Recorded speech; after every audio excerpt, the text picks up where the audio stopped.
اعوذ باللہ من الشیطان الرجیم بسم اللہ الرحمن الرحیم فلما دخلوا على يوسف آوى إليه أبويه وقال ادخلوا مصر إن شاء الله آمنين صدق اللہ العظیم۔ حضرت سیدنا یعقوب علیہ السلام اور ان کے بیٹے مصر تشریف لائے حضرت یوسف علیہ السلام سے ملنے کے لیے۔ تو حضرت یوسف علیہ نبینا و علیہ السلام ان کی استقبال کے لیے شہر سے باہر تشریف لے گئے، اور پھر اپنے والدین کو بہت قریب کیا اپنے سے، اور جب ان سے کچھ ابتدائی باتیں ہوئی تو پھر سب سے کہنے لگے کہ ادخلوا مصر انشاء اللہ آمنین، کہ اب مصر میں تم داخل ہو جاؤ اور انشاءاللہ تم امن سے رہو گے۔ اور پھر اس کے بعد فرمایا کہ اپنے والدین کو عرش پر خود اپنے ساتھ تخت پر بٹھایا، تو جب اس طرح کیا تو وخروا لہ سجدا، فرمایا کہ وہ سارے ان کے سامنے سجدہ کرنے لگ گئے۔ اب یہ سجدہ کون سا تھا، اس کے بارے میں حضرت عبداللہ ابن عباس رضی اللہ تعالیٰ عنہ کی جو تفسیر ہے، اور مفسرین نے اس کو راجح بھی قرار دیا ہے، وہ یہ ہے کہ یہ جو سجدہ تھا یہ اللہ جل جلالہ کے سامنے سجدہ شکر تھا، اور یہ سجدہ حضرت یوسف علیہ السلام سے دوبارہ ملنے پر اللہ پاک کا شکریہ ادا کر رہے تھے، تو گویا سجدہ اللہ کے سامنے تھا، لیکن حضرت یوسف علیہ السلام کی وجہ سے تھا کہ ان کو خوشی ہوئی حضرت یوسف علیہ السلام سے کافی زمانہ بچھڑنے کے بعد دوبارہ جب ملاقات ہوئی تو اس پر انہوں نے سجدہ کیا شکر کا۔ اور کچھ اور علماء نے لکھا ہے کہ نہیں، یہ یوسف علیہ السلام ہی کے سامنے کا سجدہ تھا، جس کو سجدہ تعظیمی کہا جاتا ہے، سجدہ تعبدی نہیں کہا جاتا، یعنی تعظیم کے لحاظ سے ایک سجدہ ہوتا تھا، جس طرح فرشتوں نے حضرت آدم علیہ السلام کے سامنے کیا تھا،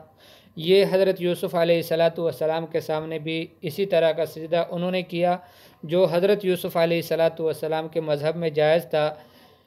امام الانبیاء حضرت محمد مصطفیٰ صلی اللہ علیہ وسلم کے مذہب میں کسی بھی اللہ کے غیر کے سامنے سجدہ کرنا جائز نہیں، نہ کسی نبی کے سامنے، نہ کسی ولی کے سامنے، نہ کسی زندہ اور مردے کے سامنے، کسی کے سامنے بھی اب سجدے کی اجازت نہیں ہے۔ سجدہ کرنا ہے تو صرف اللہ جل جلالہ کے لیے ہے، اور اللہ ہی کے سامنے جھکنا ہے۔ تو گویا اگر دونوں باتیں ہو سکتی ہیں، راجح یہ ہے کہ وہاں بھی انہوں نے جو سجدہ کیا تھا اپنے بیٹے کے سامنے حضرت یعقوب علیہ السلام نے نہیں کیا، بلکہ سجدہ تو اللہ کے لیے کیا تھا، لیکن ان کی خوشی پہ یہ سجدہ ہوا تھا، اس وجہ سے یہ تعبیر ہوئی ہے کہ ان کے سامنے سجدہ کیا۔ اور دوسری وجہ یہ ہے کہ نہیں، سجدہ تعظیمی سجدہ تھا جو حضرت یوسف علیہ السلام کے سامنے ہی کیا گیا، لیکن یہ صرف ان کی شریعت میں اجازت تھی، حضور صلی اللہ علیہ وسلم کی شریعت میں اس کی اجازت قطعاً نہیں ہے۔ تو فرمایا کہ پھر اس کے بعد حضرت یوسف علیہ السلام نے ان سے بات کرنی شروع کی، اور فرمانے لگے کہ میرے ابا، یہ دیکھو، یہ میرے خواب کی تعبیر ہے جو میں نے بہت پرانے، جب میں چھوٹا تھا 7 سال کا تھا، اس وقت میں نے خواب دیکھی تھی، تو اس خواب کی یہ تعبیر اللہ نے سچ کر کے ثابت کر دی، اور اللہ پاک نے میرے ساتھ بڑے احسان کا معاملہ کیا کہ مجھے جیل سے نکالا اور تمہیں دیہات سے لے آیا۔ بعد اس کے کہ شیطان نے ہمارے اور ہمارے بھائیوں کے درمیان، یعنی میرے اور میرے بھائیوں کے درمیان فساد ڈالا تھا، اس سب کچھ کے باوجود اللہ جل جلالہ نے ہم سب کو پھر سے جمع کر دیا۔ تو گویا یہ حضرت یوسف علیہ السلام کی ایک عجیب، اللہ پاک نے ان کو صفات سے نوازا تھا کہ کوئی شکوہ شکایت نہیں، ایک جملہ بھی ان سے شکایت کا نہیں کہہ رہا، نہ بھائیوں سے، نہ اپنی پریشانی اور مشاکل جو ان کے اوپر مصیبتیں گزری، اذیتیں انہیں پہنچائی گئی، ان میں سے کسی چیز کا تذکرہ نہیں ہے۔ تذکرہ ہے تو جیل سے نکلنے کا ہے، جیل میں ڈالے جانے کا نہیں، اور باپ سے بچھڑنے کا نہیں ہے، بلکہ باپ سے ملنے کا ہے، وَجَاءَ بِكُم مِّنَ الْبَدْوِ، کہ تم سے پھر دوبارہ ملاقات ہوئی، اس کا تذکرہ ہے۔ اور بھائیوں سے بھی کوئی شکوہ شکایت نہیں، بلکہ اس قصے کو بھی یوں ہی ختم کر دیا کہ شیطان نے ہی کیا تھا، بھائیوں نے تو کچھ کیا نہیں۔ اور پھر فرمایا اِنَّ رَبِّي لَطِيفٌ لِّمَا يَشَاءُ، میرا رب بڑی عجیب تدبیریں کرتا ہے، بڑی باریک بینی کے ساتھ، لطافت کے ساتھ تدبیروں کو کرتا ہے جیسے وہ چاہتا ہے،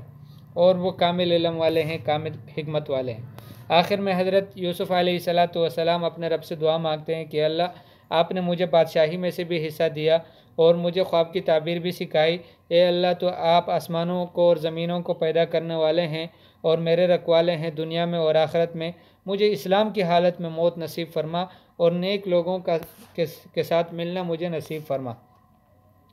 تو یہ گویا آج کے ہمارے سبق کا خلاصہ ہے۔ فلما دخلوا علی یوسف، پس جب وہ آئے حضرت یوسف علیہ السلام کے پاس، یعنی ان کے والدین اور ان کے جو بھائی تھے وہ، اب یہ ان کے والدین دونوں زندہ، یعنی کتابوں میں جس طرح یہ کام کتابوں میں ایک مفسرین میں اختلاف رہا ہے کہ حضرت یوسف علیہ السلام کی والدہ زندہ تھی یا نہیں تھی، تو جن کی قول کے مطابق زندہ تھی تو والدین میں سے مراد ان کی والد اور والدہ دونوں ہیں، اور اگر وہ زندہ نہیں تھی تو پھر یہ ان کی ستیلی ماں تھی جو بمنزلہ والدہ ہی ہوتی ہے۔ تو اس وجہ سے فرمایا فلما دخلوا علی یوسف، پس جب یہ سب آئے یوسف علیہ السلام کے پاس، آوا الیہ ابویہ، اپنے ابوین کو یعنی ماں اور باپ کو، والدین کو اپنے قریب کر دیا، وقالا، اور فرمانے لگے، ادخلوا مصر، داخل ہو جاؤ مصر میں، انشاء اللہ آمنین، اگر اللہ نے چاہا تم امن سے رہو گے۔ ورفع ابویہ، اور اپنے قریب بٹھایا یعنی اوپر اٹھا کر بٹھایا اپنے والدین کو، علی العرش، عرش پر، جس جگہ جس تخت پر خود بیٹھتے تھے اسی پر اپنے والدین کو بھی بٹھایا۔ وخروا لہ سجدا، اور یہ سب حضرت یوسف علیہ السلام کے سامنے سجدہ کرنے کے لیے جھک گئے۔ وخروا لہ سجدا، اور وہ گر پڑے حضرت یوسف علیہ السلام کے سامنے سجداً، سجدے کی حالت میں۔ وقالا، اور کہنے لگے یوسف علیہ السلام، یا ابت ھذا تأویل رؤیایا، اے میرے ابا جان، یہ میرے خواب کی تعبیر ہے، من قبل، جو پرانا خواب تھا میرا، قد جعلها ربی حقا، کہ میرے رب نے اس کو بالکل حق اور سچ کر کے ثابت کر دیا۔ جب بچپن کی عمر میں تھے تو اس وقت حضرت یوسف علیہ السلام نے خواب دیکھا تھا، انی رأیت 11 کوکبا والشمس والقمر، کہ میں نے دیکھا ہے 11 ستاروں کو اور چاند اور سورج کو کہ میرے سامنے سجدہ کر رہے ہیں۔ تو گویا وہ خواب اللہ جل جلالہ نے کافی عرصہ گزرنے کے بعد پورا کر دیا۔ وقد احسن بی، اور اللہ پاک نے میرے ساتھ احسان کا معاملہ کیا، بڑی اللہ کی مہربانی ہے مجھ پر، اذ اخرجنی من السجن، جب اس نے مجھے جیل سے نکالا، اللہ نے مہربانی فرما کر مجھے جیل سے نکالا۔ وجاء بکم من البدو، اور تمہیں دیہات سے لایا، من بعد ان نزغ الشیطان بینی وبین اخوتی، بعد اس کے کہ شیطان نے فساد ڈالا تھا میرے اور میرے بھائیوں کے درمیان۔ ان ربی لطیف لما یشاء، بے شک میرا رب لطیف ہے، لما یشاء، اس چیز کے بارے میں جس کو وہ چاہتے ہیں، جو کام وہ چاہتے ہیں بڑی لطافت سے کرتے ہیں، بڑی باریک بینی سے کرتے ہیں۔ انہ هو العلیم الحکیم، بے شک وہ علم والے ہیں، حکمت والے ہیں، کامل علم ہے اس کا اور کامل حکمت ہے اس کی۔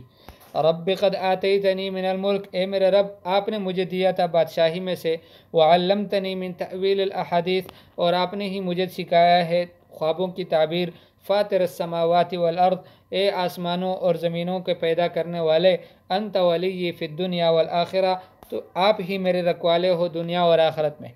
تو گویا حضرت یوسف علیہ السلام ہمیں بھی دعا سکھا رہے ہیں کہ دیکھیں ہر مسلمان کا تعلق براہ راست اللہ کی ذات سے ہونا چاہیے، رکھوالا اور ولی صرف اللہ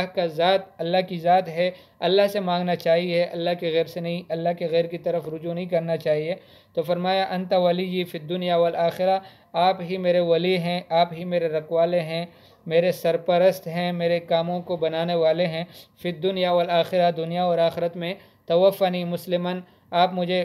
فوت کر دے یعنی موت دے دے اسلام کی حالت میں، والحقنی بالصالحین، اور مجھے ملا دے صالحین سے، جو نیک اللہ کے بندے مجھ سے پہلے گزرے ہیں، مجھے بھی ان سے ملا دے۔ آگے اللہ پاک فرماتے ہیں کہ یہ وہ غیب کی خبریں ہیں جو ہم آپ کی طرف وحی کرتے ہیں، وذالک من انباء الغیب، یہ غیب کی خبروں میں سے ہے، نوحیہ الیک، کہ ہم وحی کرتے ہیں آپ کی طرف، وما کنت لدیہم اذ اجمعوا امرہم وہم یمکرون، اور آپ اس وقت ان کے پاس موجود نہیں تھے، اذ اجمعوا امرہم وہم یمکرون، کہ جب وہ سازش کرتے ہوئے ایک بات پر پکا عزم کر لیا اور ایک بات پر فیصلہ کر دیا، سب جمع ہو گئے تھے کہ حضرت یوسف علیہ السلام کو اس میں ڈالیں گے، کنویں میں ڈالیں گے۔ تو گویا اس وقت آپ موجود نہیں تھے، لیکن یہ غیب کی خبریں ہم آپ کو سنا رہے ہیں۔ وما اکثر الناس ولو حرصت بمؤمنین، اور نہیں ہیں اکثر لوگ اگرچہ آپ کا دل چاہے ایمان لانے والے۔ لوگوں میں سے اکثریت ایسی ہوگی کہ وہ ایمان نہیں لائے گی، آپ کا کتنا ہی حرص ان کی ایمان لانے کے بارے میں کیوں نہ ہو، اور آپ کا کتنا دل کیوں نہ چاہے کہ وہ ایمان لائے، ایمان نہیں لائیں گے۔ چونکہ حضرت اس قصے کے شروع میں یہود نے حضرت حضور صلی اللہ علیہ وسلم سے سوال کیا تھا کہ جو بنی اسرائیل تھے تو وہ مصر یعنی شام کو چھوڑ کر مصر کیوں آ گئے تھے اور کس طرح آئے تھے، اس کا قصہ ہمیں سناؤ، اور حضرت یوسف علیہ السلام کا قصہ بھی ہمیں تفصیل سے سناؤ۔ اور ان کا خیال یہ تھا کہ یہ قصہ حضرت محمد صلی اللہ علیہ وسلم نہیں سنا سکیں گے تو ان کو شرمندگی ہوگی، اس وجہ سے انہوں نے اس طرح کا سوال کیا تھا۔ باقی کوئی ظاہر بات ہے کہ وہ کوئی اس طرح نہیں تھے کہ وہ اس کا جواب ملنے پر وہ ان سے ایمان کی توقع کی جا سکے۔ اللہ پاک خود بتا رہے ہیں، فرما رہے ہیں وما اکثر الناس ولو حرصت بمؤمنین، ان میں سے اکثر لوگ ایسے ہیں کہ ایمان لانے والے نہیں ہیں، آپ کا کتنا دل نہ چاہے، آپ کا دل کتنا چاہے ان کو ایمان نہیں لاتے۔ وما تسألهم علیہ من اجر، اور آپ نہیں طلب کرتے، نہیں مانگتے ان سے ان تبلیغ پہ، ان قرآن پہنچانے پر، من اجر کوئی اجر، ان ہوا الا ذکر للعالمین، نہیں ہے مگر یہ ایک ذکر ہے، نصیحت ہے تمام جہان کے انسانوں کے لیے، تمام جہانوں کے لیے، اللہ پاک کی طرف سے ایک نصیحت کا پیغام ہے۔ یہ آپ ان کو مفت میں سنا رہے ہیں، لیکن اس کے باوجود بھی یہ لوگ ایمان نہیں لائیں گے۔ اللہ جل جلالہ ہمیں ایمان والوں میں سے بنائے، اور ان لوگوں میں سے بنائے کہ جن کو اللہ پاک ایمان کے ساتھ زندگی نصیب فرمائے، اور ایمان کے ساتھ انہیں مرنا بھی نصیب فرمائے، اور ایمان کے لیے انہیں جینا بھی نصیب فرمائے۔ وصلی اللہ تعالی علی خیر خلقہ محمد و آلہ و اصحابہ اجمعین۔